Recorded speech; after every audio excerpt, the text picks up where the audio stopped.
संज्ञा। ये सब प्रकीर्ण संज्ञा प्रकरण है, एक दूसरे सूत्रों से कोई संबंध नहीं है। विशिष्ट सूत्रों की व्याख्या बता रहे। तो सूत्र है स्वरूपम शब्दस्या शब्द संज्ञा।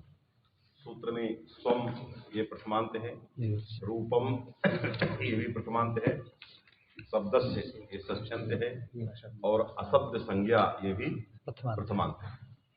समझ में कि नहीं? तो इस तरह से कितने पद हो गए? स्वम, रूपम, शब्दस्य और अशब्द संज्ञा 4 पद हो गए, है कि नहीं? और ये सूत्र क्या करता है? तो संज्ञा करता है। क्या करता है? संज्ञा करता है। बात समझ आएगी नहीं? तो संज्ञा सूत्र है, क्योंकि संज्ञा प्रकरण में इसका विचार किया गया है। और शब्दस्थ का स्वम रूपम के साथ जो संबंध है वो संबंध संज्ञा संगी भाव। शब्द का, शब्दस्थ का स्वम रूपम के साथ क्या संबंध है? संज्ञा संगी भाव। जैसे राज्य का पुरुष के साथ क्या संबंध है? उसी तरह से शब्दस्थ का स्वम रूपम के साथ संज्ञा। आप जब अन्वय करोगे तो शब्दस्थ को इधर ले आओगे, शब्दस्थ स्वम रूपम इतने रखोगे। जैसे राज्य पुरुष है कि नहीं, इसी तरह से शब्दस्थ स्वम रूपम। तो शब्दस्थ की षष्ठी संज्ञा संगी भाव संबंध में, संज्ञा संगी भाव क्या है? संबंध में बोध्य बोधक भाव, उसी को संज्ञा संगी भाव, बोध्य बोधक। तो बोध्य बोधक भाव संबंध में ऐसे षष्ठी सूत्र से षष्ठी विभक्ति आएगी नहीं? तो बन गया शब्दस्य स्वम रूपम, यहाँ तक बन गया शब्दस्य स्वम रूपम। अब शब्द का स्वम रूप, क्योंकि किसी भी शास्त्र में जितने, इसलिए व्याकरण को मैं बार बार कहता हूँ, इसमें आनंद लीजिए, है कि नहीं?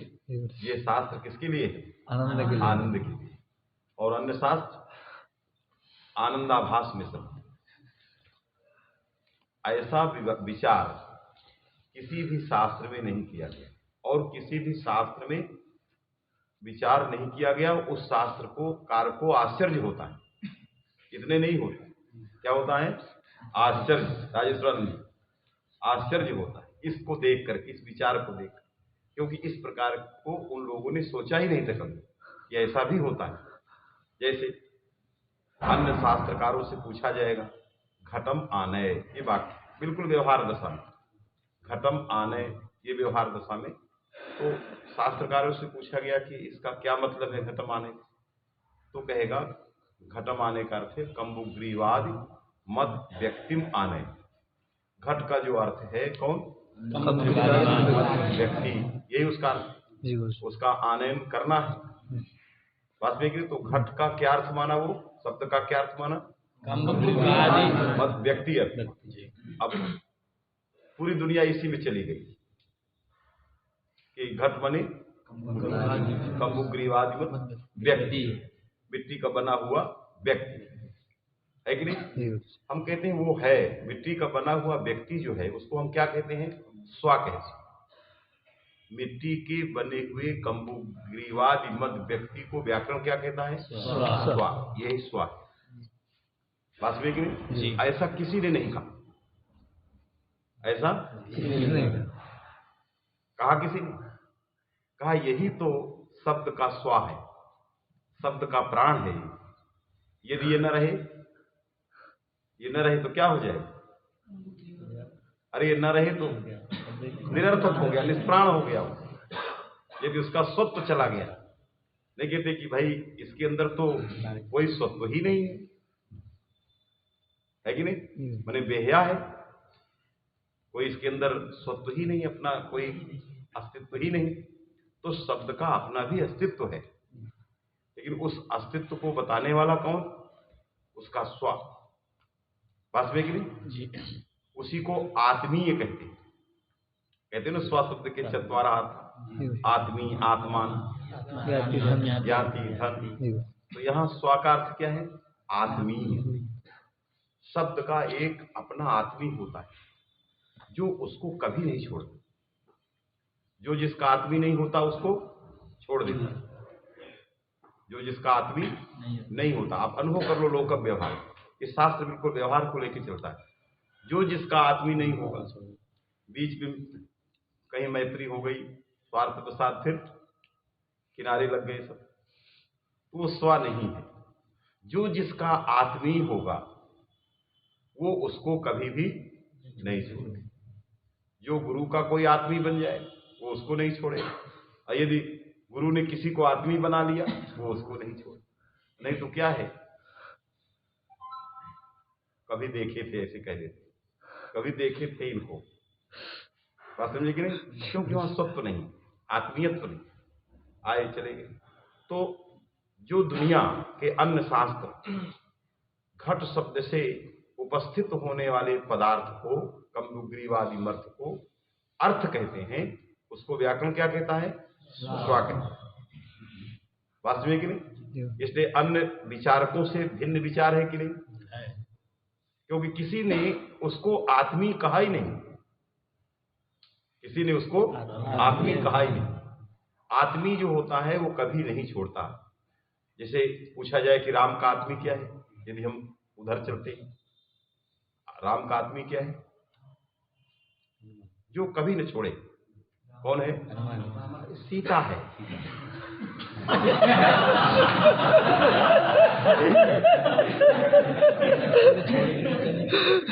है कि नहीं? करे हनुमान जी,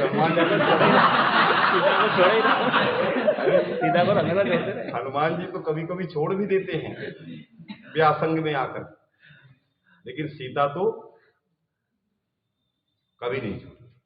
इसलिए राम का नीतोपस्थितिक अर्थ क्या है? सीता।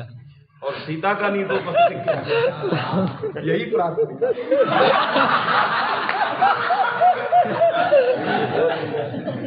अनुभव करो, ऐसा किसी शास्त्र में प्राथमिक अर्थ है? इसलिए व्याकरण बिल्कुल आनंद के लिए है, आनंद ही है कि नहीं? ऐसा कहीं नीतोपस्थित का, राम पदजन्य नीतोपस्थित का पदार्थ भगवती, सीता पदजन्य न क्वचित व्यभिचरित। अनुभव कर लो, इसलिए गिरा अर्थ जल्दी, इसलिए कहा गया, इसलिए कभी व्यभिचरित नहीं होता। तो जो जिसको नहीं छोड़ता वो उसका क्या अर्थ है? आत्मी, स्व, उसको स्व कहते, आत्मी कहते। बात समझ आ रही है? इसलिए एक एक पदार्थ को मैं आपको विश्लेषण करके बता रहा हूं। बहुत व्यवहारिक शास्त्र है और उसको पचाने की जरूरत है, क्योंकि ऐसे करते रहेंगे सुधी धन उपास्य एक है, ये यण हो गया, तो ये तो वो तो रुक्ष हो जाएगा। इसका मतलब कि वो व्यक्ति अभी उसको वास्तविक अनुभव नहीं किया, पचाया नहीं, है कि नहीं? इसलिए पचा के चलना, एकदम मरोड़ के रस निकाल देना क्या है। तो शब्दस्य स्वम, पहला शब्दस्य स्वम, फिर शब्दस्य रूपम, ये किसी ने नहीं कहा। अन्य शास्त्रों ने कहा कि जो घटपटादि जितने शब्द हैं उनसे लोक व्यवहारात उपस्थित जो अर्थ है वही उसका अर्थ है, ये शब्द है कि नहीं? और शब्द और अर्थ के बीच में लोगों ने कहा ईश्वरेच्छा है, यही कहा, है कि नहीं? ये सब निरर्थक है, कोई ईश्वरेच्छा पे ईश्वरेच्छा नहीं, है कि नहीं? जिस अर्थ को वो कहते हैं केवल अर्थ, क्या कहते हैं? केवल अर्थ। घट का वाच्य क्या है? कम्बुग्रीवादी। लेकिन हम कहते हैं नहीं नहीं, घट का वाच्य घा आ टा आ ये भी है। ये कैसे हुई? तो शब्द है। अरे शब्द अलग है, शब्द तो पूरा एक साथ, घट ये अलग शब्द है, लेकिन उसकी जो स्पेलिंग है, क्रम, क्या कहोगे? क्रमिक वर्णों का क्रमेण सन्निवेश। तो वर्गों के क्रमिक सन्निवेश को क्या कहते हैं? रूप। शब्द के अंदर वर्णों के क्रमिक सन्निवेश को क्या कहते हैं? रूप। वास्तविक नहीं? तो रूप माने क्रमिक वर्णों के क्रमिक सन्निवेश माने स्वरूप। आपसे मैं पूछूंगा घट का स्वरूप क्या है? हाँ, आठ। ये शब्द का प्राण है। ये क्या है? शब्द का प्राण। यदि मैं पूछूं कि कम्बुग्रीवादी मत जो अर्थ है मिट्टी का, उसका प्राण क्या है, तो कहोगे घटत्व। ये घटत्व कहाँ रहता है? मिट्टी के घड़े में रहता है। है कि नहीं? जो मिट्टी का बना हुआ घट है उसमें क्या रहता है? तो ये अर्थ का प्राण है। और शब्द का प्राण घा। किसी भी शास्त्र ने शब्द के प्राण पर विचार नहीं किया। किसी भी शास्त्र ने शब्द के प्राण पर विचार, किस पर विचार किया? अर्थ के प्राण। घटत्व, पटत्व, ये सब कहाँ रहते हैं? अर्थ में रहते हैं। हमें शब्द में रहने वाली वस्तु को भी समझना है। तो शब्द में रहने वाला वस्तु क्या है? रूप। रूप बने स्वरूप, स्वरूप बने आनंद। अर्थात शब्द के कितने अर्थ हुए? उसका अपना आत्मीय जो कभी नहीं छोड़ता, उसको स्व, और दूसरा रूप बने स्वरूप। वास्तविक नहीं? रूप्यते बोध्यते जेन, है कि नहीं? शब्द स्वरूपेण यया आनपूर्व्य तत् रूपम। रूपम माने स्वरूपम। समझे कि नहीं? तो रूप कहते हैं शब्द के स्वरूप को, आनपूर्वी को। तो शब्द के दो अर्थ हो गए। कौन कौन? आत्मीय, कम्बुग्रीवादि मद व्यक्ति और घा आ टा आनपूर्वी। ये अर्थ। घा आ टा को किसी ने नहीं कहा, किसी ने नहीं कहा। केवल उसके पट, जो पट का अर्थ किया, ये पट का अर्थ है, इसी में पटत्व है। लेकिन पट का अर्थ पाटा किसी ने, वास्तविक नहीं, इस पर किसी का ध्यान नहीं गया। व्याकरण का गया। उसका कारण क्या था? क्यों नहीं व्याकरण ध्यान गया? जैसे आप सूत्र पकड़ेंगे, आपकी दृष्टि में आया होगा अग्नेर ढक, ये सूत्र आ गया। क्या आया? क्या अर्थ करोगे उसका? अग्नि शब्दात, शब्दात, अग्नि शब्दात। अरे जब वहां अग्नि शब्द पढ़ा गया तो उससे अर्थ आएगा कि शब्द आएगा?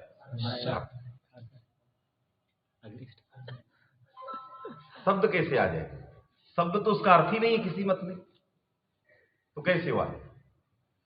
अग्नि से क्या आएगा? क्यों? जदर्थ बोध तात्पर्येण शब्द वक्तृभिः उच्चार्यते सएव अर्थ स्वम। तो अर्थ रहित बोध तात्पर्य से अग्नेर ढक्का, अग्नि तो उच्चरित नहीं है। किस अभिप्राय से उच्चरित है? अर्थ विषय बोध तात्पर्य। कमपि अर्थ विशेषम बोधयेत, है कि नहीं? किसी न किसी अर्थ का बोध कराए। इस अभिप्राय से भगवान पाणिनि ने अग्नेर ढक्के अग्नि का उच्चारण किया। तो जिस अर्थ के अभिप्राय से उन्होंने उच्चारण किया है वो अर्थ अग्नि का क्या है? स्वम है। तो वही अर्थ उपस्थित होगा। शब्द तो उसका अर्थ ही नहीं है। शब्द तो उसका अर्थ ही नहीं। तो अर्थ होगा कि अग्नि रूप जो अर्थ, अग्नि जो पदार्थ, उस पदार्थ से ढक हो। तो कभी जो है अम विभक्ति कम मिट्टी के बने हुए घड़े से आएगी? नहीं। तो अंगार रूप जो अर्थ है, जल रहा है, जो अंगार हो रहा है, जल रहा है, उससे कभी ढकाएगा?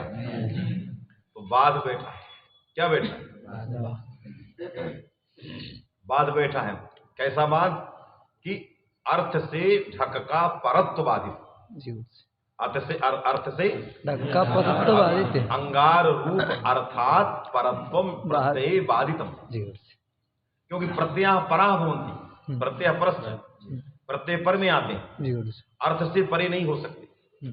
अर्थ तो दुनिया का व्यवहार में आता है, उससे परे कैसे हो जाएगा? क्योंकि प्रत्यय शब्द रूप है। प्रत्यय क्या है? शब्द। तो शब्द शब्द से पर हो सकता है, मैंने समअभिप्राय हो सकता है, अर्थ से परे नहीं होता। इसलिए अर्थ परत तो उसमें बाधित है। तो बाधात क्या होगा? उस अर्थ से तत्संबंधी शब्द को पकड़ेंगे, अर्थात तत्संबंधी मैंने तत्वाचक। जब अर्थ से ढक प्रत्यय का परत्व बाधित हुआ तो क्या लिया गया? अर्थवाचक शब्द को लिया। जब अर्थवाचक शब्द को लोगे तो बन्ही भी आ गई। आपने कहा अग्नि रूप अर्थ के वाचक जो शब्द तदभिन्न जो प्रातिपदिक, उससे क्या होगा? ढक होगा। तो अब हमें वहनी भी अग्नि रूप अर्थ का वाचक है, उस शब्द से ढक प्रत्यय होने लगे। जबकि पाणिनि ने इस अभिप्राय से सूत्र नहीं बनाया। पाणिनि ने कहा कि केवल आग्नेयम बनेगा, वान्नेयम नहीं बनेगा। बात में कि नहीं, केवल आग्नेयम बनेगा, वान्नेयम नहीं बनेगा। तो वहनी शब्द से कभी भी ढक प्रत्यय लेकिन होने लगेगा। बात में कि नहीं, होने लगेगा। इसलिए व्याकरण शास्त्र ने इस सूत्र की रचना की, एक नए सिद्धांत का जन्म दिया। बात में कि नहीं, तो ये सूत्र क्या करता है, नियंत्रण करता है। इसलिए नियामक भी है। नियंत्रण क्या नियंत्रण किया कि अंगार रूप अर्थवाचक नाना प्रकार के शब्द प्राप्त हुए। बाधात अर्थ को पीछे करके तत्संबंधी शब्द जब आगे आया तो तदवाचक जब शब्द आएगा, अग्नि, वहनी, नाना प्रकार के शब्द आए। इसने क्या किया कि अग्नि शब्द ही लेना है, अन्न को हटाना है। इसने क्या लिया कि अंगार रूप अर्थ का वाचक अग्नि ही लिया जाए। बात में कि नहीं, तो अग्नि ही लिया जाए, अग्नि शब्द ही लिया जाए, अन्न वन्य आदि शब्द जो है ना लिए जाए। इसके नियंत्रण करने के लिए भी ये सूत्र। बात में कि नहीं, नियंत्रण कैसे करेगा, नियंत्रण करेगा कि शब्द के दो अर्थ होते हैं। सबसे पहले इसने क्या कहा, शब्दस्य स्वम एकम अर्था, शब्दस्य रूपम अपरम अर्था। तो शब्द के कितने अर्थ हुए, दो। अन्य शास्त्रकार शब्द के कितने अर्थ मानते हैं, एक। इसलिए इदम शास्त्रम सर्वापेक्षया विलक्षणम है कि नहीं, क्योंकि दुनिया तो एक एक कहती है, हम दो कहते। शब्द के दो अर्थ। और उसको और स्पष्ट समझने के लिए अर्थकारों ने वहां संगी शब्द का, बोध का अध्ययन किया। शब्दस्य स्वम रूपम संगी, संगी माने बोध्या। ये बोध्या जो लिख दिया, ये स्पष्ट करने के लिए कि ये संज्ञा सूत्र है। बात समझे कि नहीं, इस बात को स्पष्ट करने के लिए संज्ञा सूत्र है। यदि रूप स्व और रूप दोनों बोध्य हैं तो इनका बोधक जरूर होगा। तो बोधक कौन है, शब्द है। क्योंकि शब्द के ये बोध्य हैं तो इन बोध का बोधक शब्द है। दोनों के बीच का संबंध संज्ञा संज्ञा।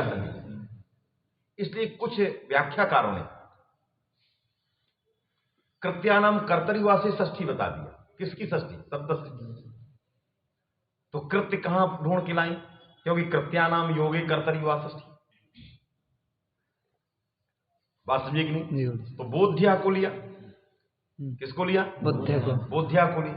और उसके ये करने की जरूरत क्या थी, अरे तपरस तत्कालस्य में नहीं किया, अर्जुन सवर्णस्य में नहीं किया। बात में कि नहीं, सब जगह संज्ञा संगी भाव यही शेष है। तो इसको इस शेष के लेकर के षष्ठी स्वतः सिद्ध है, संबंध में षष्ठी सिद्ध है कि नहीं। इसके लिए हमें इस तरह की क्लिष्ट कल्पना करने की आवश्यकता नहीं। इसलिए जिन आधुनिकों ने कृत्यानाम कर्तरी पर विचार करते हैं वो सर्वथा पूर्व सूत्रों के प्रसंग को समझ ही नहीं रहे। बात समझे कि नहीं, अध्याहार करके, अध्याहार तो अस्पष्टता के लिए है, अध्याहार किसी षष्ठी लाने के लिए नहीं है। अध्याहार किस लिए है, यही इसके अर्थ हैं, यही इसका बोधक है, ये संज्ञा है, ये संगी है, इस बात को बताने के लिए वहां अध्याहार। बात समझे कि नहीं, तो निश्चित हो गया कि शब्द के दो अर्थ होते हैं।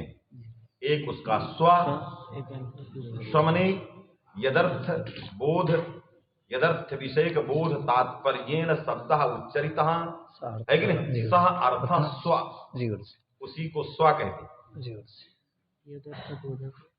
यदर्थ विषयक बोध तात्पर्येण शब्द उच्चार्यते है कि नहीं, शब्द प्रयुज्यते, सह अर्थ स्व। ये कहीं नहीं, हमारी संस्कृत है, इसको क्या लिख रहे हैं, ये तो मैं अपने से बता रहा हूं, कोई टीका टिप्पणी की बात थोड़ी लिख रहा है, कोई आचार्य की लिखी बात नहीं, एक सामान्य व्यवहार है। किसी न किसी अर्थ के बोध, अर्थ विषयक बोध के अभिप्राय से हम शब्द का प्रयोग करते हैं। ऐसे तो नहीं करते कि आप निरर्थक शब्द बोलते रहते हैं, है कि नहीं तो क्या लोग कहेंगे ये पागल है। किसी न किसी अर्थ के बोध के अभिप्राय से ही शब्द प्रयोग किया जाता है। जब ही शब्द बोलेंगे तो आपके अंतःकरण में, मस्तिष्क में ये बात रहेगी कि इस प्रकार का अर्थबोध हो, तभी उसका आप क्या करेंगे, उच्चारण करेंगे। तो इस जिस प्रकार के अर्थ को बोध कराने के लिए शब्द का उच्चारण करते हैं, वही अर्थ उस शब्द का क्या है, स्वा है, उसी को स्वा कहते हैं। बात समझे कि नहीं? हम कम्बुग्रीवाद मदर्थ बोध अभिप्राय से घट का उच्चारण करते हैं, तो घट का स्वा क्या हुआ, कम्बुग्रीवाद मदर्थ व्यक्ति घट का स्वा हुआ, है कि नहीं? तो इस तरह की स्वा शब्द के सब जगह है कि नहीं, जितने शब्द हैं उनका कोई ना कोई स्वा माने आत्मीय अर्थ है, जो उसको व्यभिचरित नहीं होता है, जो उसका परित्याग नहीं करता है। बात समझे कि नहीं? और दूसरा है रूप। रूप का मैंने अर्थ बताया, रूप्यते बोध्यते जेन तत् रूपम माने स्वरूपम। बात में कि नहीं? तो घटेन किम बुध्यते, एक स्वबुध्यते, दूसरा घा आ टा आ बुध्यते। घट से क्या बोध होता है, घा आ टा आ, ये भी बोध होता है कि नहीं? उसी को हम क्या कहते हैं, आनपूर्वी कहते हैं। घट शब्द घटान पूर्वीम बोधयति, और घट शब्द संबोधयति। बात में कि नहीं? तो घ आ टा आ इस प्रकार की आनपूर्वी भी बोध कराएगा और ये भी बोध कराएगा। अब दोनों जो अर्थ आए, जो स्व आया और आनपूर्वी आया, इनका परस्पर संबंध क्या होगा? अब अर्थ में दोनों का संबंध देखना। बात में कि नहीं? जो स्व है वो प्रसिद्ध है, जो रूप है वो भी प्रसिद्ध है, इसके लिए सूत्र की आवश्यकता नहीं, ये तो सब सिद्ध है। घाटा घट के साथ हमेशा रहेगा, उसका कम्बुग्रीवादी मदर्थ लोकता सिद्ध है, और लोकता भी घा आटा वर्णों का सन्निवेश भी सिद्ध है। कोई भी घट को उच्चारण करने के लिए उसके वर्णों के क्रम को हटा नहीं सकता। यदि वर्णों के क्रम को हटा दिया तो अनर्थ हो गया, उसका स्वर ही नहीं गए, वो नष्ट हो जाए। आपने दीन को नदी कर दिया, खत्म हो गया, शब्द दीन है, अब आपने उलट दिया तो क्या बन गया, नदी। शब्द सखा है, आपने उलट दिया खास, ये बड़ा खास आदमी। तो खास बेईमानी को द्योतित करता है। आपने जब उल्टोगे तो वो जहां कहोगे खास है, इसका मतलब कि बदमाश, क्योंकि वो बेईमानी को द्योतित। जब कहेंगे ये मेरे सखा है कि नहीं, तो निश्चित रूप से वो पवित्र संबंध को द्योतित करता। तो जब वो शब्द अपने क्रम में रहेगा तो कोई ना कोई अपने पवित्र संबंध को बताएगा, और जब उलट पुलट हो जाएगा तो गलत अर्थ को बताएगा, वो अर्थ नहीं बता सकता। समझे कि नहीं? तो घट के साथ घा आ टा आ, ये वर्णों का क्रम अनंत अनादिकाल से लोकता प्रयोगता सिद्ध है। घट का अपनार्थ आत्मी लोकता सिद्ध है। सिद्ध के प्रतिपादनार्थ सूत्र की आवश्यकता क्या है? यह एक महान प्रश्न सामने खड़ा है कि नहीं? जो बहुत बारीकी से, बहुत पढ़ने के बाद इसका उत्तर मिलेगा। बहुत बारीकी से किसी विशिष्ट टीकाकार ने इस प्रश्न को उठा दिया। जब आप बहुत ग्रंथ पढ़ेंगे, ये क्योंकि बहुत बारीकी से उठा दिया, भाष्य में कि नहीं, भाष्य में नहीं उठाए, लेकिन मैंने जब बहुत बारीकी से ग्रंथ कभी पढ़ाया, इसका शेखर मनोरमा तो है नहीं, बहुत सारे ग्रंथ इससे संबंधित पढ़ाया, जब उस लाइन पे नजर पड़ी तो मुझे लगा ये तो व्याख्याकार बहुत विद्वान व्यक्ति है, ये तो ऐसी जगह में चोट दे रहा है जिसको किसी ने नहीं दिया है। बात समझे कि नहीं? ऐसी जगह प्रश्न कर रहा है और प्रश्न करके छोड़ देता है, इधर उधर चला जाता है। इसका मतलब वो बताना नहीं चाह रहा, या स्वयं संदेह के घेरे में। कभी कभी होता ना कि प्रश्न लोग कर देते हैं, उत्तर नहीं बताते, तो उसके कई कारण हो सकते हैं। या तो ये पात्र नहीं है कि नहीं? पात्र माने बर्तन नहीं। पात्र के दो अर्थ, भाजनम योग्य इत्यमरा। अमर कोशकार ने दो अर्थ किया, पात्रम भाजनम योग्य है कि नहीं? ये इसके पात्र नहीं, तो कहेंगे इसके योग्य नहीं, है कि नहीं? ये कहते ये दान का पात्र, ये हमारे बोलने का पात्र नहीं, या हमारे पढ़ाने का पात्र नहीं। पात्र योग्य अर्थ में भी अमर कोशकार ने व्यवस्थित है कि नहीं। तो पात्र को भाजन को भी कहते हैं और पात्र तो या तो उसको योग्य नहीं समझता है इसलिए वो प्रश्न करके छोड़ देता है कि नहीं, या तो स्वयं विचार मंथन में पड़ जाता है तो वो बात आगे निकल जाती छूट जाती। तो प्रश्न करके और किसी और बात को करने ले गए, असली चीज को प्रश्न तो उठा दिया। जब प्रश्न उठाया तो विचार विमर्श में आया, हम लोग भी पढ़ते रहे। बहुत दिन बाद ये बात आई कि इन्होंने इतना गूढ़ प्रश्न कर दिया। तो विचार में क्या आया, जो गुरु परंपरा से प्राप्त वस्तु बता रहा, अलिखित गुरु परंपरा से प्राप्त, ये दोनों सिद्ध हैं। तो सूत्र क्या करने के लिए आया, दोनों के संबंध को बताने के लिए आया। स्वरूपम, स्वम और रूप के संबंध को बताने के लिए सूत्र आवश्यक है, जो लोकतः अन्य से कहीं से सिद्ध नहीं, संबंध सिद्ध नहीं। तो दोनों का संबंध क्या है, स्विषयक बोध तात्पर्येण उच्चरितत्व, ये समझ।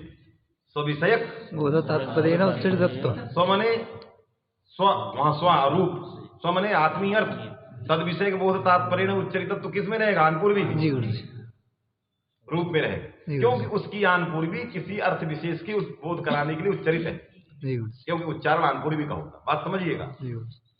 स्वाकान्वय रूप के साथ किस संबंध से होगा, स्विषय का बोध तात्पर्येण उच्चरितत्व। तो इस एनम संबंधम बोधयितुम सूत्रम, अग्नेर ढक फलाने ढक के लिए नहीं है जो बहुत प्रयोजन बताए गए, इसके लिए सूत्र। बात समझे कि नहीं। प्रश्न किसी आचार्य का है, विशिष्ट आचार्य का, उत्तर गुरु परंपरा का।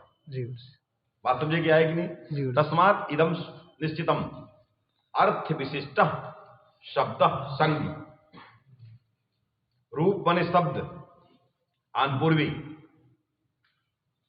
शब्द का संगी क्या है, बोध क्या है, अर्थ विशिष्ट अनपूर्वी बने शब्द रूप। अब पूछा जाएगा शब्द का संगी बने बोध क्या है, अर्थ विशिष्ट रूप। रूप माने अनपूर्वी। तो अग्नि से क्या उपस्थिति होगी, अर्थ विशिष्ट अनपूर्वी। अनपूर्वी माने आ गा ई ना आ, इसकी इससे ढक मिल जाएगा। बात में कि नहीं। और बनने की अनपूर्वी अर्थ से विशिष्ट नहीं, वो अनपूर्वी भिन्न है, वहां की अनपूर्वी भिन्न है। हमें अग्नि शब्द से उपस्थित जो अर्थ विशिष्ट अनपूर्वी, अर्थ माने अंगार रूप अर्थ, और अनपूर्वी बने आगा ना ई ना आ, ये अनपूर्वी, उस अंगार रूप अर्थ का उस अनपूर्वी के साथ संबंध क्या है, स्विषय को बोध तात्पर्येण उच्चरितत्व विशिष्टा यमान पूर्वी अयम शब्द है कि नहीं। तस्मात् शब्दात् तस्याः अनपूर्व्याः, है कि नहीं, ठक से ठक हो जाए, ऐसा किसी शास्त्र बताएगा। सब कहेंगे शब्द का ये अर्थ होता है, वास्तविक नहीं। इसलिए शब्द का अनपूर्वी अर्थ, शब्द का अपना आत्मीय अर्थ, और उसके बीच में जो संबंध है वो भी सूत्र के द्वारा बोधित, अर्थात सूत्र उसको भी बता रहा है। तो ये सूत्र केवल संगी को बताने के लिए नहीं है, जो संगियों के मध्य में, बोध्यों के मध्य में, क्योंकि बोध्य और बोधक का संबंध लोकता सिद्ध है। बोध्य और बोधक का संबंध लोकता सिद्ध है, लेकिन बोध्य बोध्य का संबंध, क्योंकि स्वाभी बोध्य और रूप भी बोध्य, तो दोनों बोध्यों के संबंध को कौन बताएगा, ये सूत्र बताएगा। इसलिए इस सूत्र का अपूर्व अर्थ यही चीज बताने के लिए सूत्र। समझ में बात आई कि नहीं। इसलिए शब्दस्य स्वम रूपम संग, तो अब वन्यादि की व्यावृत्ति, अर्थात अग्नि शब्द उच्चारण जो हुआ है किस अभिप्राय से, अंगार रूप अर्थ विशिष्ट अनपूर्वी बोध के तात्पर्य से। इसलिए सब विषय बहुत तात्पर्य उच्चरितत्व संबंध बन रहा है।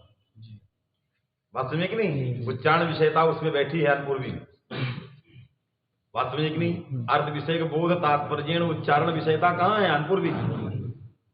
समझ में आया? जी गुरु। तो अर्थ विषय बोध तात्पर्य उच्चरितत्व संबंध जो है उसके अंगार रूप अर्थ का उसकी आनपूर्वी के साथ हो, ऐसी आनपूर्वी वहां उपस्थित हुई। इससे क्या निकला कि शब्द हमेशा अर्थ विशिष्ट आनपूर्वी को लेके ही चलता है। इसको लेके चलता है, अर्थ विशिष्ट आनपूर्वी को लेकर चलता है। इसका मतलब जब हमेशा शब्द अर्थ विशिष्ट आनपूर्वी को लेके चलेगा तो हमेशा शब्द अर्थवान ही रहेगा। बात में कि नहीं? इसलिए ये परिभाषा भी अपने आप निकल गई, अर्थवत ग्रहणे अर्थवत ग्रहणे नाम, क्योंकि शब्द हमेशा क्या है? अर्थवान। अर्थवान माने अर्थ विशिष्ट आनपूर्वी वाला है। तो ये अर्थ विशिष्ट आनपूर्वी उस शब्द को कभी भी नहीं छोड़ेगी, हमेशा अर्थवान रहेगा। तो जब अर्थवान अर्थ विशिष्ट आनपूर्वी वाला शब्द हमें मिल रहा है तो हम एतद रहित कैसे ले सकते हैं? वास्तविक, क्योंकि वो एतद रहित को सूत्र बताता ही नहीं,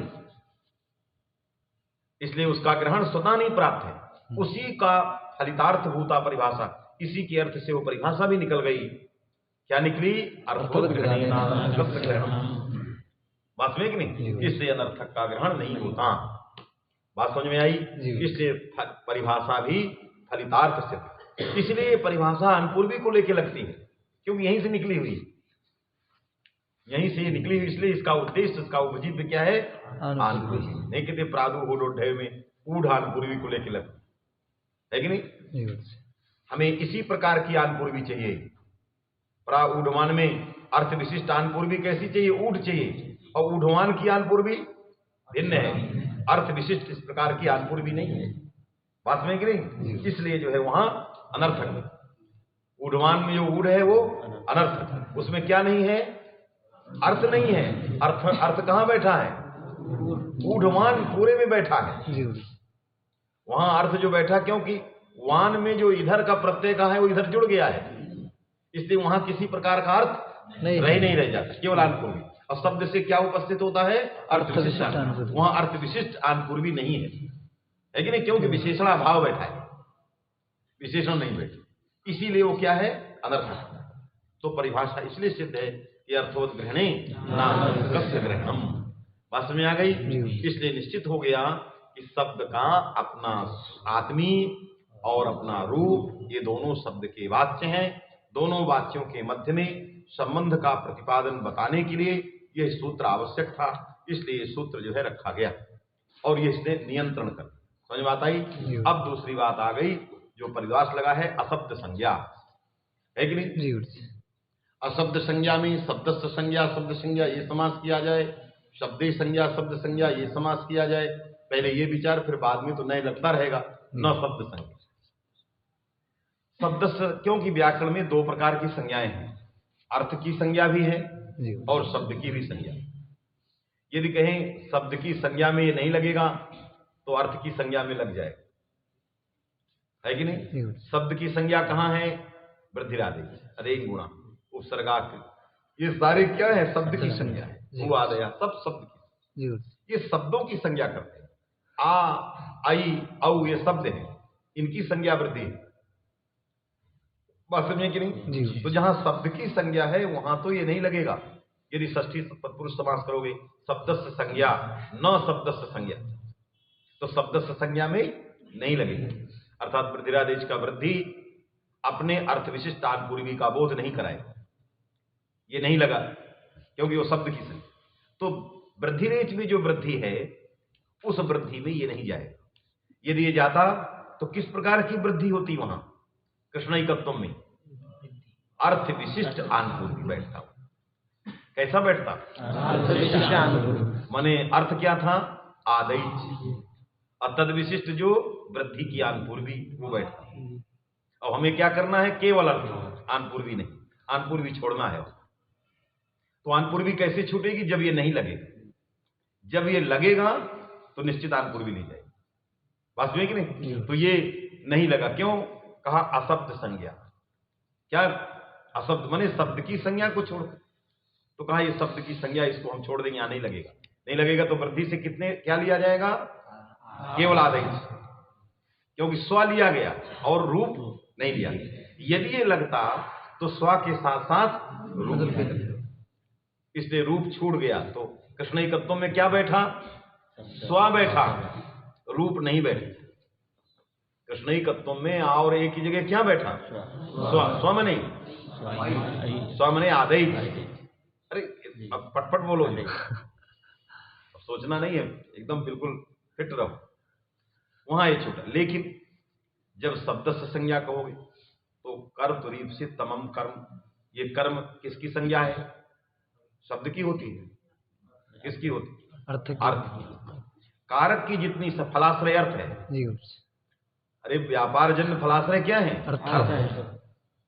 तब तो यहां लग जाएगा ये, क्योंकि शब्द की संज्ञा में छोड़ देगा और अर्थ की संज्ञा में लग जाएगा।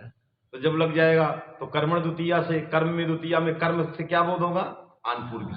अर्थ विशिष्ट आनपूर्वी, फलाश्रय विशिष्ट क र म इस प्रकार का बैठने लगे।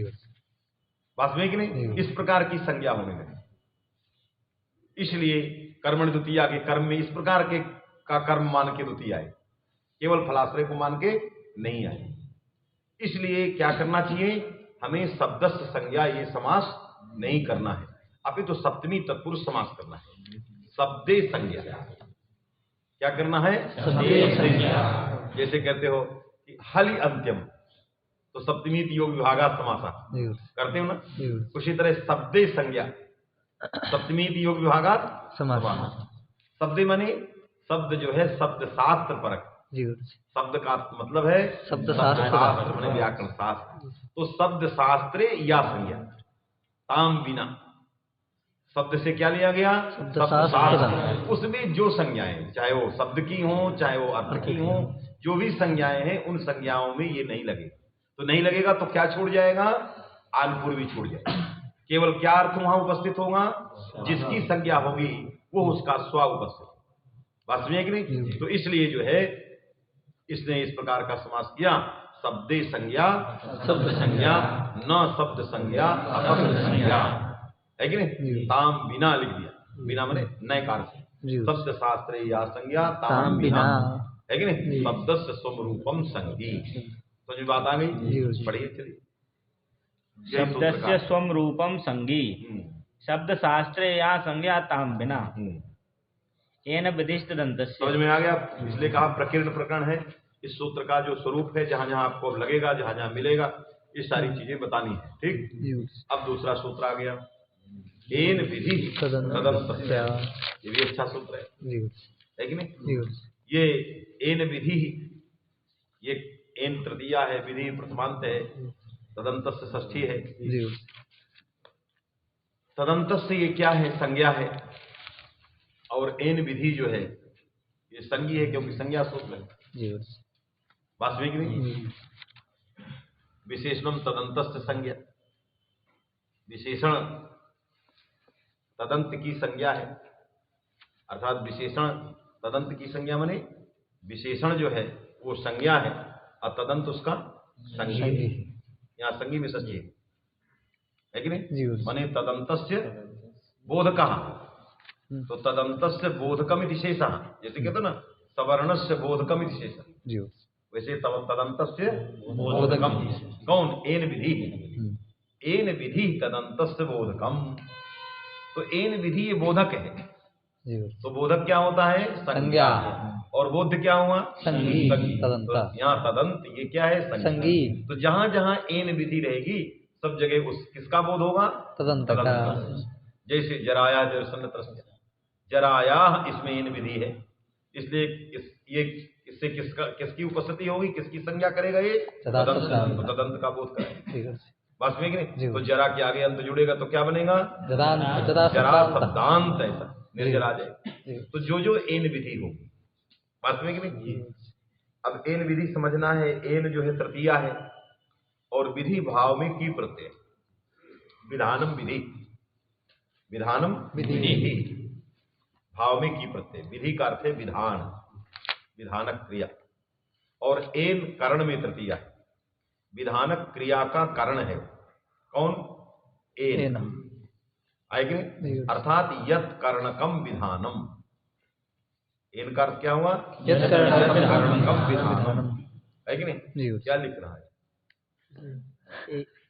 सुनो केवल लिखो नहीं, है कि नहीं? लिखना बाद मस्तिष्क में बैठा उसको क्रमिक जो तो एन करणी तृतीया है कि नहीं? विधि विधानम भाव में की प्रत्यय उपसर्गे घो की भावे की प्रत्यय। तो विधि का अर्थ हो गया विधानम, एन का अर्थ हो गया यत कर्णक विधान, है कि नहीं? कर्ण में तृतीया है, यत कर्णक विधान है। तो कर्ण किसको कहते हैं? अब पूछा जाएगा कि कर्ण क्या है? कर्ण किसको कहते हैं? कर्ण जो होता है वो व्यापारवत असाधारण कारण होता है कि नहीं? क्या होता है? असाधारण, वही कर्ण। हम लोग कर्ण जो है क्रिया मात्र विषयम, बस इतना ही अंतर है। वो लोग जो है द्रव्यादि सबको ले लेते हैं। अन्य दर्शन वाले कर्ण और हेतु को एक समझते हैं। अन्य दर्शन वाले क्या समझते हैं? एक, दोनों एक बात में कि नहीं?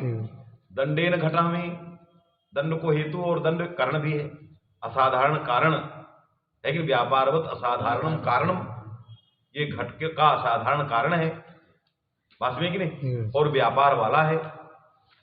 कौन सा व्यापार है? कहा इसमें भ्रमी व्यापार है। कौन व्यापार? भ्रमी। ये घुमा रहा है, बात में कि नहीं?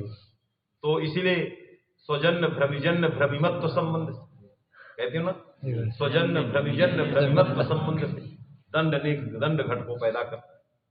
तो दंड घट का असाधारण कारण है और भ्रमी व्यापार वाला है कि नहीं? इसलिए भ्रमी दंड से जन्य है। अब भ्रमी से जन्य क्या है? घट है, बात में कि नहीं? तो स्वजन्यत्व सती जन्य जन्यत्व, उन्होंने व्यापार का लक्षण किया कि व्यापार क्या है? जो जन्य हो और जन्य का भी जनक हो। जन्यत्व सती जन्य जनकत्व, कहा यही व्यापार है। अब ये सब व्याकरण विरुद्ध चर्चा है। अरे भ्रमी है, भ्रमी क्रिया है, व्यापार है, बस हो गया। अब क्या स्वजन्यत्व? आप देख के लक्षण कर रहे हैं, इसलिए नैयायिक हमेशा प्रत्यक्ष देख के लक्षण करता है, इसलिए टिकाऊ नहीं रहे, आगे हो सकता कट जाए, क्योंकि वो लक्ष्य देख रहा है। दंडेन घटा, दंड से जन्य भ्रमी और दंड से जन्य घट का जनक देख रहा है। दंड से जन्य क्या है? भ्रमी, और दंड से जन्य घट भी है। उस घट का जनक कौन है? भ्रमी। तो दंड जन्यत्व भी भ्रमी में है और दंड जन्य जनकत्व देख करके ऐसा लक्षण, वास्तविक नहीं? तो व्यापारवत हो गया कौन? दंड, और घट का असाधारण कारण, उसको क्या कहे हुए? कारण। क्या कहोगे? व्यापारवत ये कारण है, वास्तविक नहीं? हम लोग ऐसा नहीं कहते हैं। हम लोग किसको कारण कहते हैं? साधक निर्व्यापार समझ, जो सूत्र कह रहा है, हम किसको कहते हैं? साधक। अर्थात क्रिया की सिद्धि में उत्पत्ति का अत्यंत उपकारक है कि नहीं? क्रिया की सिद्धि में, इसका मतलब केवल क्रिया को पैदा करता हूं, केवल क्रिया को पैदा। घट क्रिया तो है नहीं, घट क्रिया नहीं, इसलिए ये कि क्रिया घट नहीं है, इसलिए इसका ये कारण है ही नहीं। इसको क्या कहेंगे हम? हेतु कहेंगे। दंड को क्या कहेंगे? घट के हेतु कहेंगे, बात में कि नहीं? और जब कह दे कि बाणेन, है कि नहीं? रामेण बाणेन रामः बाणेन जघान बालिनम जघान, यदि ऐसा वाक्य बोल दिया, है कि नहीं? तो रामः बाणेन, ये बाण क्या है? जनक है, कारण है किसका? हन का, हनन का, माने प्राण वियोग, प्राण वियोगानुकूल व्यापार। किसका अर्थ है? हन धातु का अर्थ है प्राण वियोगानुकूल व्यापार। प्राण वियोगोत्र हिंसा, हन हिंसा हम कहते हो ना, और सर्वत्र फलस्य निर्देशा, तो प्राण वियोगोत्र हिंसा, यहाँ हिंसा क्या है? प्राण वियोग, और उसका उत्पादक व्यापार है, तो प्राण वियोगानुकूल व्यापार। तो प्राण वियोगात्मक जो क्रिया है, उस क्रिया का जनक कौन है? बाण है, तो क्रिया की सिद्धि में अत्यंत उपकारक है कि नहीं है। राम में भी व्यापार है, लेकिन राम प्राण वियोगात्मक क्रिया की सिद्धि का अत्यंत उपकारक, क्योंकि राम ने किया और बाण ने अपना व्यापार ही नहीं किया, बीच में मिस हो गए। तो राम क्या करे भाई, राम ने संधान किया बाण का और लक्ष्य तक गया ही नहीं, पहले गिर गया। अरे अमोघ कभी कभी अमोघ भी मोह हो जाता, तो बीच में गिर गया। तभी तो कहते कि भाई गोली मारे लेकिन मिस हो गई। मिस हो गई माने गोली ने अपना व्यापार नहीं किया। इसका मतलब तुम्हारे व्यापार से वहां प्राण वियोग पैदा होने वाला नहीं है कि नहीं? तो अत्यंत उपकारक नहीं, अत्यंत उपकारक नहीं, क्योंकि तुम्हारे व्यापार से प्राण वियोग नहीं पैदा हो रहा है। तुम्हारे व्यापार के बाद जो बाण का व्यापार है, बाण का व्यापार क्या है? तो गुरु जी कहते सनसन गमन। क्या कहते थे? सनसन आवाज करता हुआ जब नहीं कि सनसना के जा आवाज करता हुआ, सनसन गमन। उसी को हम लोगों ने सुधारा कि गुरु जी सनसन छोड़ दे, उत्कृष्ट गमन कर दे, माने तेजी से जाने वाला। वो जो उत्कृष्ट गमन व्यापार है, वो व्यापार हानिकारक नहीं, वास्तविक, लेकिन वो व्यापार बाण में बैठा है। तो पूछा जाएगा ये किससे वाच्य होगा? तो कहा गया ये तृतीया से वाच्य है। कौन तृतीया? बाण। इससे बाण करण की तृतीया के दो अर्थ होते हैं, व्यापार और करण, दो अर्थ होते है कि नहीं? करण व्यापार वाच्य, तो वो धातु से उपस्थाप्य नहीं है, वो व्यापार जो उसके अंदर धातु से उपस्थाप्य नहीं, लेकिन व्यापार है। यदि वो उत्कृष्ट गमनम न कुर्यात, जब कुकर नहीं चले थे, ये जो कुकर चलाते, ये जबरदस्ती व्यापार करा देता। जब कुकर नहीं चले थे, हम लोग जब बचपन में हॉस्टल में पढ़ते थे, तो बटलोई आग में चढ़ाते थे और दाल माने नहा के आवे और संध्या के पहले दाल चढ़ा दी जाती, क्योंकि पूजा करने में 1.5 घंटे तक पकती रहे है कि नहीं? और उबलने के लिए क्या किया जाता था कि ये बाहर न निकले, अंदर ही पकती रहे। तो थोड़ा इतना कड़वा तेल और उसकी लकड़ी की जो सफेद राखी होती, उसको ऐसे ऐसे करके बिल्कुल थोड़ा चने से भी माने सरसों के बराबर, और उसको चम्मच को दाल में कर दीजिए, वो बटलोई फट जाएगी आग से, लेकिन ऊपर वो नहीं जाएगा। वो दवा कर देते थे। अब पक रही है। इसके बाद जब भोजन पानी बन गया, दाल डाली गई, तो दाल अलग पानी अलग। अग्नि ने व्यापार किया, ज्वलन व्यापार अग्नि खूब की, है कि नहीं? बटलोई भी व्यापार किया, उसको धारण किया दाल, और हमने भी व्यापार किया, खूब सब लगाया, है कि नहीं? लेकिन कौन व्यापार नहीं किया? दाल ने व्यापार। तो गांव में लोग कह देते थे दाल हिली नहीं, बाकी कोई नहीं कहता ये दाल हिली नहीं। हम सोचते थे क्या हिली नहीं, हम विचार किए इसमें, इसलिए बता क्या हिली नहीं। तो हमने कहा कि दाल मिली नहीं। ये मेरा स्वयं का विचार। सब पूरे दुनिया के लोग यही कहें कि दाल हिली नहीं, उसके हिली तो बहुत है। तो उसका मतलब है कि दाल पानी आपस में मिले, इसीलिए दाल भी अपना व्यापार करे, पानी से मिले। इसलिए कभी कभी दाल के अनुरूप पानी खोजा जाता था, कहीं ये पानी से नहीं पकती है, माने नहीं मिलेगी, या दाल अलग पानी अलग रही है। तो कोई अतिथि आ जाए गांव में, तो पहले पानी के लिए भेजा जाता, एक कलसी पानी ले आओ, क्योंकि आज दाल यदि ऐसी बन गई न मिलने वाली तो बेइज्जती हो जाए। तो जैसे ही अतिथि दरवाजे आया, ताके रहते थे लोग कि थोड़ा कहीं इधर उधर जाए, जान न जाए कि हम पानी लेने जा रहे हैं, ये मर्यादा, तो फट चले आते। या किसी को बुलवा भेजते थे कि आज अतिथि आ गए, पानी लाओ, और अब कुकर आ गए। तुमको मिलना ही पड़ेगा।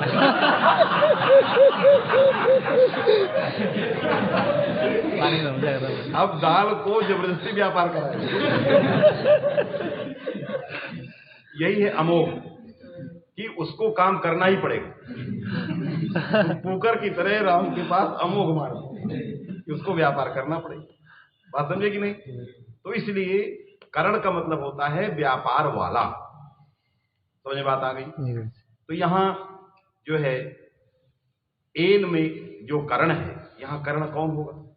जैसे अचो यत, अचो यत, अचो यत में विधानक क्रिया का करण अच है। क्या है? अच। बात में कि नहीं? तो अचा तृतीया रहेगी, अचा है कि नहीं?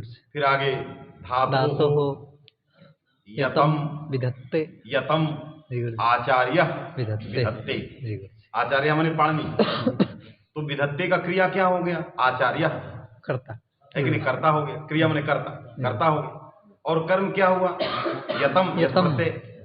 करण क्या हुआ? अच्छा, ये करण है। बात में कि नहीं? ये जो यहाँ व्याकरण में जो करण हम देख रहे हैं विधानक क्रिया, उस शब्द करण है। बाणेन तो अर्थ था, वो बाणेन क्या था? अर्थ। यहाँ क्या है? शब्द। शब्द जो करण है, इसमें कौन सा व्यापार रखें? विधानक क्रिया का उत्पादक तो है ये, लेकिन व्यापार क्या होगा? तो अन्य कस्यचित व्यापार से असंभवात इतर व्यावर्तकत्व रूप व्यापार। क्या व्यापार है? आचा ने किसकी व्यावृत्ति किया? हला की। जो हल थे उनकी व्यावृत्ति। तो इसमें कौन व्यापार है? क्योंकि विशेषण है। और इतर व्यावर्तकत्व व्यापार वाला कौन होता है? विशेषण होता है। विशेषण में ही इतर व्यावर्तकत्व रहता है। बात में कि नहीं? इसीलिए एन का अर्थ ही हो गया विशेषण। इसने लिखा विशेषणम। इसने वृत्ति में क्या लिखा? विशेषण। उसका अर्थ तो ये नहीं था, उसका था करणम, है कि नहीं? लेकिन करण क्या था? व्यापार वाला। व्यापार क्या है? इतर व्यावर्तकत्व। इतर व्यावर्तकत्व व्यापार कहाँ रहता है? विशेषण नहीं रहता। तद अभिप्रायेण एन का अर्थ लिख दिया विशेषण, है कि नहीं? तो अर्थ हो गया विशेषणम। तो अच ये विशेषण है। इस विशेषण जो है संज्ञा है। ये जो अच है विशेषण है, क्या है? संज्ञा। किसकी? तदंतस्य, अर्थात तदंतस्य का बोधक है। तो अचा ने किसका बोध कराया? अजंत का बोध, है कि नहीं? इसलिए अजंतात धातु अर्थ करिए। धातु क्योंकि अवधि है आगे प्रत्यय के साथ, समझ में कि नहीं? इसलिए उसमें अंत जोड़ दिया जाता है, अजंतात, है कि नहीं? जराया ये विशेषण है किसका? अंगस्य का। इसलिए वो विशेषण किसका बोध कराएगा? तदंत का। तो इसलिए कहते जरा शब्दांतात, जरा शब्दांत से अंगस अर्थ कर दिया। बात में कि नहीं? अब विशेषण जो है दो तरह से होते हैं। हमने जराया को जब अंगस्य में विशेषण दिया, है कि नहीं? तो ये जो जराया अंगस्य में विशेषण हुआ, तो विशेष और विशेषण का संबंध क्या था वहां जराया अंगस्य के बीच में? अभेद। है कि नहीं? अभेद था। क्या था? अभेद। इसका मतलब अभेद संबंधावच्छिन्न विशेषणता प्रयोजक पद होना चाहिए, जैसा देखने को मिला। अभेद संबंधावच्छिन्न विशेषणता प्रकारता का प्रयोजक जो होगा वो कम बोधयिष्यति तदंतम। बात में कि नहीं? तो ये अभेद संबंधावच्छिन्न विशेषणता किसमें है? जरा में। विशेष कौन हो गया? अंगस। तो अंगनिष्ठ जो विशेषता, तादृश विशेषता निरूपित जो प्रकार था, अभेद संबंधावच्छिन्ना प्रकार था, तत्प्रकारता प्रयोजकी भूतम पदम जरा, है कि नहीं? एतादृशम विशेषणम कम बोधयिष्यति तदंतम। इसी तरह तो कहा कि जैसे विशेषण दे दें, सार्धातु कारधातु कयो, वहां अंगस्य का अधिकार है और इको गुण वृद्धि से इक जाता है कि नहीं? अब इकः और अंगस्य का विशेष विशेषण भाव जो इक है वो अंग नहीं है। जी इक है भा में उ, भू धातु में जो उकार है वो इक है, जी लेकिन अंग नहीं है। जी अंग कौन है? भू में है। जी तो ये इसमें अभेद संबंधावच्छिन्न विशेषणता ही नहीं। जी ये कैसे अर्थ निकलेगा इगंतस्य अंगस्य? इसलिए कहा कि अभेद संबंधावच्छिन्न विशेषणता हो अथवा अभेद संबंधावच्छिन्न विशेषणता की संभावना हो। जी दो प्रकार की विशेषणता मिलेगी, या अभेद संबंध से वो विशेषण बन रहा हो अथवा अभेद संबंध से उसमें विशेषण होने की संभावना हो। यदि अत्र तदंत विधि स्यात्, है कि नहीं, तदा अभेद संबंधेन इदम विशेषणम स्यात्। यदि इक में तदंत विधि हो जाए तो ये अंग के साथ इगंतस्य, ये जो है जो इगंत है भू वही अंग है, तो अभेद संबंध से विशेषण बन सकता है। तो सांभावनिकम अपि अभेद संबंधेन विशेषणं ग्राह्यम, और जो साक्षात सिद्ध है तदपि विशेषणं ग्राह्य। बात में कि नहीं? इसलिए विशेषणम द्विविधम, अभेद संबंधावच्छिन्न सांभावनिकम विशेषणम और अभेद संबंधावच्छिन्न वास्तविकम यद विशेषणम तद विशेषणम तदंतस्य बोधकम। बात में है कि नहीं? यही लिख रहे हैं। दोनों प्रकार के उदाहरण जगह जगह पर मिलते हैं, इसलिए उसमें सांभावनिकत्व का निवेश जो है कर दिया जाता है। पढ़ लो। विशेषणम तदंत से संज्ञा स्यात्। समझ में आया कि नहीं? विशेषणम तदंतस्य माने आचार्य कर्तृकम, आचार्य कर्तृकम है कि नहीं, अच कर्णकम धात्वधिकम, अचोयत का जब बोध करोगे इसके बल पर तो बोध क्या करोगे कि आचार्य कर्तृकम अच कर्णकम यत कर्मकम धात्वधि अवधिकम विधानम। सभी विधानक क्रिया के कारक हैं। आचार्य भी विधानक क्रिया का कारक है, धातो ये भी विधानक क्रिया की अवधि है, कारक है, और यतम ये भी विधानक क्रिया का कर्म है। तो सारे जुड़ के रहेंगे कि आचार्य कर्तृकम प्रसिद्धत्वात् अत्र नोच्चारित। प्रसिद्ध कर्ता के प्रसिद्ध होने के कारण एन विधि में कर्ता नहीं रखा है, केवल कर्ण को ले लिया। बात में कि नहीं?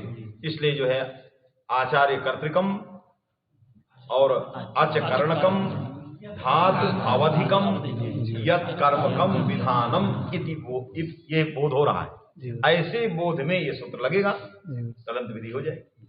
आए कि नहीं? तो अच रूप धातु ये नहीं अर्थ है, सांभावनिक विशेषणता बैठी है। यदि अत्र तदंत विधि स्यात् तदा अजंत धातु मिलेगा। आया? इसलिए यहां पर भी सांभावनिक अभेद संबंधावच्छिन्न जो विशेषणता प्रयोजक पद है उसमें तदंत विधि हो जाएगी, तो अर्थ हो जाएगा अजंत, अच का अर्थ हो जाएगा अजंत। आया कि नहीं? बस अलम लगाइए।